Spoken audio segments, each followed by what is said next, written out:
Il y a des personnes qui ne vous approchent pas pour vous aimer, mais pour vous utiliser.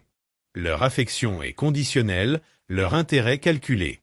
Tant que vous vous pliez à leurs attentes, que vous restez malléable, tout semble aller bien. Mais dès que vous commencez à penser par vous-même, à dire non, à poser des limites, le masque tombe. Ils ne veulent pas une relation. Ils veulent un contrôle. Et quand ils ne peuvent plus vous manipuler, ils passent à autre chose. Un autre jeu. Plus vicieux. Plus invisible. Un jeu qui ne vise plus votre adhésion, mais votre destruction morale. Ce que vous allez entendre ici, ce n'est pas une simple mise en garde. C'est une invitation à comprendre, à voir clair, et surtout à reprendre votre pouvoir. Parce que ce sale tour, il est vieux comme le monde. Mais ceux qui le déjouent, eux, sont rares. Et ce sont ceux-là qu'on ne peut plus jamais briser. 1. Le besoin de contrôle. Le besoin de contrôle est une force invisible, mais terriblement puissante, qui régit bon nombre de nos interactions humaines. Certaines personnes, souvent sans même en avoir pleinement conscience, cherchent à diriger les pensées, les émotions et les décisions des autres. Ce n'est pas toujours par pure méchanceté. En réalité, ce besoin de contrôler est souvent le masque d'un vide intérieur, d'une peur profonde de l'imprévisibilité et de la perte de repères. Un individu qui cherche à manipuler agit généralement par peur. Peur de l'abandon, peur de ne pas être aimé, peur de l'infériorité. Il tente alors de créer un environnement où il détient l'avantage émotionnel. Cela peut prendre des formes très subtiles. Une remarque déguisée en conseil, un compliment suivi d'une critique, une demande répétée sous couvert d'urgence ou d'amour. Ce sont des tactiques d'influence qui visent à tester vos limites et à instaurer une dynamique de pouvoir. Le manipulateur aime semer le doute en vous. Il joue avec votre confiance en vous, vos émotions, vos vulnérabilités. Il vous pousse à remettre en question votre jugement, à culpabiliser pour des choses qui ne sont pas de votre ressort, à vous excuser même lorsque vous n'avez rien fait. Il vous déstabilise pour mieux vous orienter dans la direction qui l'arrange. Vous ne remarquez pas toujours la manipulation, car elle avance masquée. Elle se cache sous les apparences de l'aide, de la bienveillance, de l'amour, de l'intérêt. Mais en réalité, elle n'est qu'un outil de domination. Ce besoin de contrôle se manifeste souvent dans les relations personnelles, familiales, amoureuses ou professionnelles. Un parent peut manipuler son enfant pour qu'il se conforme à ses attentes. Un partenaire peut instaurer une forme de dépendance émotionnelle. Un collègue peut flatter pour mieux exploiter. Le schéma est toujours le même. Vous donnez l'illusion que vous avez le choix, alors que toutes vos options ont été minutieusement façonnées par l'autre. Le contrôle est aussi une manière de fuir la responsabilité. En rendant l'autre responsable de ses émotions ou de ses échecs, le manipulateur se décharge de tout fardeau personnel. Il accuse, il juge, il dramatise, mais ne se remet jamais en question. Le véritable problème, c'est vous. Toujours vous. Et si vous osez résister, si vous affirmez votre autonomie, alors le jeu change. À partir de ce moment, le manipulateur comprend qu'il ne peut plus vous contrôler comme avant. Que ses stratégies habituelles ne fonctionnent plus. Et c'est là que le masque tombe. La frustration monte. Il ne sait plus comment vous atteindre, et c'est là qu'intervient le sale tour. 2. Quand la manipulation échoue. Il arrive un moment où le jeu du manipulateur ne fonctionne plus. Vous commencez à ouvrir les yeux. Vous remarquez les incohérences, les petits pièges émotionnels, les attentes toxiques.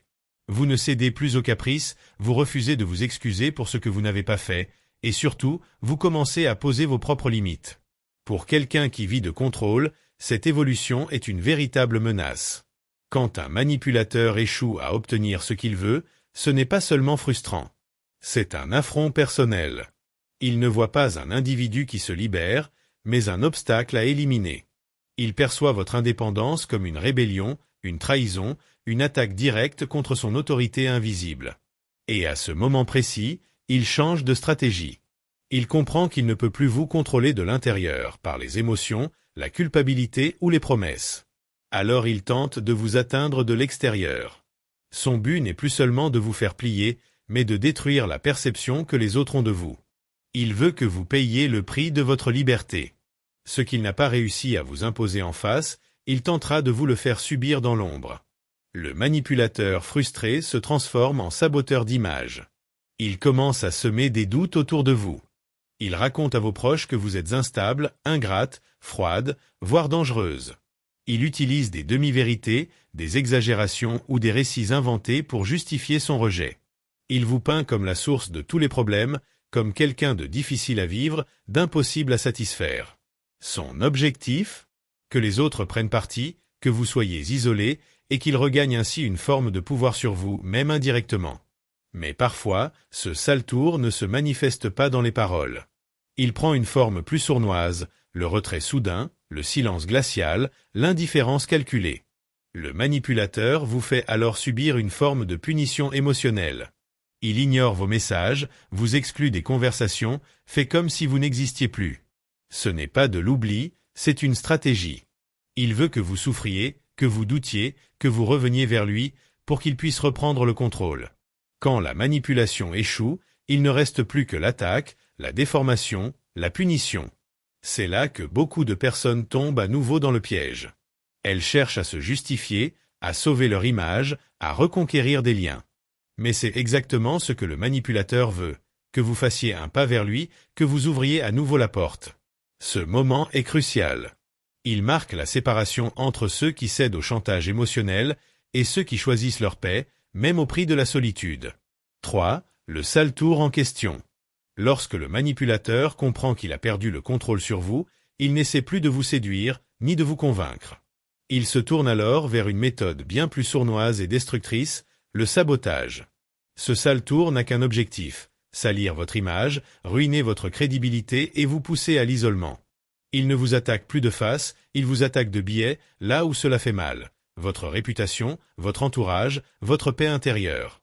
Première tactique, la diffamation. Le manipulateur commence à parler dans votre dos. Il distille des paroles venimeuses, soigneusement enrobées d'innocence. Il dira par exemple « Je m'inquiète pour elle, elle ne va pas bien ». Ou encore « Je ne veux pas dire du mal, mais elle a beaucoup changé, elle est devenue froide et égoïste ». En apparence, il s'exprime avec inquiétude ou compassion. Mais en réalité, il sème des graines de doute dans l'esprit de vos proches. Et bientôt, ceux-ci vous regardent différemment. Ils deviennent plus distants, moins compréhensifs. Le manipulateur a réussi à redessiner votre image à sa manière. Deuxième tactique, l'inversion des rôles. Vous devenez soudainement le manipulateur. Oui, vous qui avez simplement posé des limites. Êtes maintenant accusé de froideur, d'indifférence, de toxicité. Il retourne les faits contre vous. Si vous vous êtes défendu, il dira que vous êtes agressive. Si vous avez pris de la distance, il dira que vous fuyez vos responsabilités. Et comme il sait bien raconter ses versions, il arrive que des personnes neutres se laissent convaincre. L'objectif? Vous faire douter de votre propre bon sens. Vous pousser à croire que vous êtes peut-être en tort. C'est une forme de gaslighting ou éclairage au gaz, une manipulation psychologique qui vous fait douter de votre propre réalité. Troisième tactique, la punition émotionnelle. Quand la parole ne suffit pas, il adopte une stratégie passive, mais douloureuse, le retrait d'affection, l'indifférence, le silence. Il coupe les ponts, vous ignore volontairement, fait comme si vous étiez invisible. Ce silence n'est pas innocent. C'est une arme. Il espère que vous ressentirez un vide, une douleur si intense que vous reviendrez en arrière. Il compte sur votre peur de perdre des liens, sur votre sensibilité, pour que vous fassiez le premier pas. Et ainsi, il regagne du terrain. Ces méthodes sont d'autant plus efficaces qu'elles sont invisibles pour ceux qui n'en sont pas victimes. Le manipulateur continue de sourire en public. Il joue bien son rôle.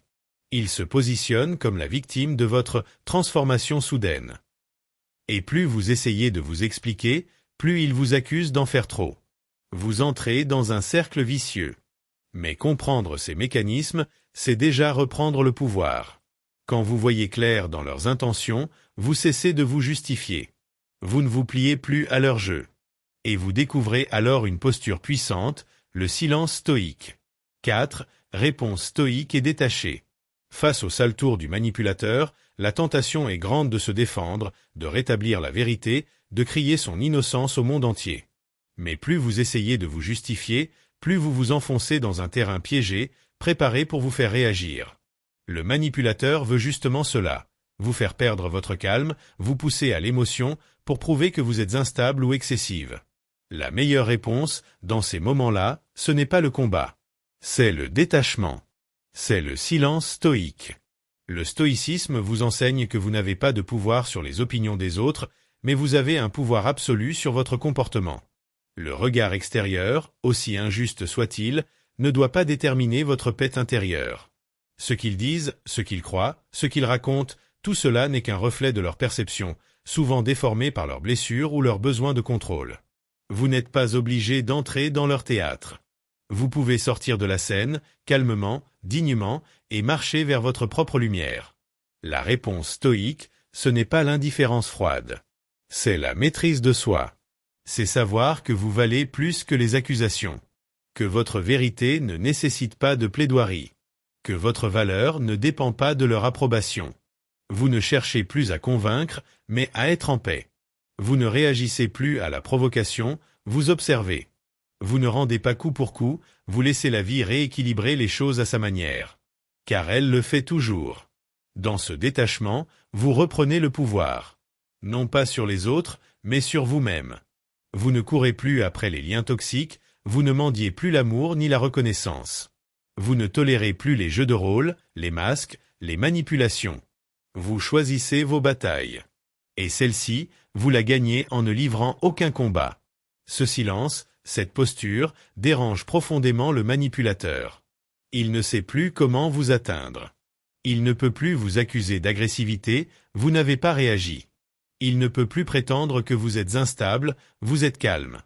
Il ne peut plus vous contrôler, car vous êtes devenu imperméable à ses outils préférés, la peur, la culpabilité, la honte. Il s'agite, il rumine, il parle, mais vous restez solide. Avec le temps, votre constance finit par parler d'elle-même. Ceux qui avaient cru ces mensonges commencent à douter. Ceux qui vous ont observé dans le silence comprennent que votre dignité n'était pas une fuite, mais une force. Et vous, au lieu de sombrer dans l'amertume, vous avancez. En paix. Sans bruit. Vers une vie libérée de l'emprise. Car il n'y a pas de plus grande victoire que de garder sa lumière intacte, même quand d'autres ont tenté de l'éteindre. Conclusion. Le plus grand piège du manipulateur, ce n'est pas son pouvoir. C'est de vous faire croire que vous en êtes dépourvu. C'est de vous pousser à douter de votre propre perception, à croire que votre valeur dépend de ses mots, de ses silences, de son regard. Mais une fois que vous avez vu clair dans son jeu, une fois que vous avez choisi le calme au lieu du chaos, le détachement au lieu du drame, il ne peut plus rien contre vous. Vous n'avez pas besoin de riposter pour gagner. Vous n'avez pas besoin de prouver quoi que ce soit. Votre paix intérieure est déjà une victoire. Et dans un monde qui se nourrit du bruit, votre silence est une arme redoutable. Gardez-le. Cultivez-le.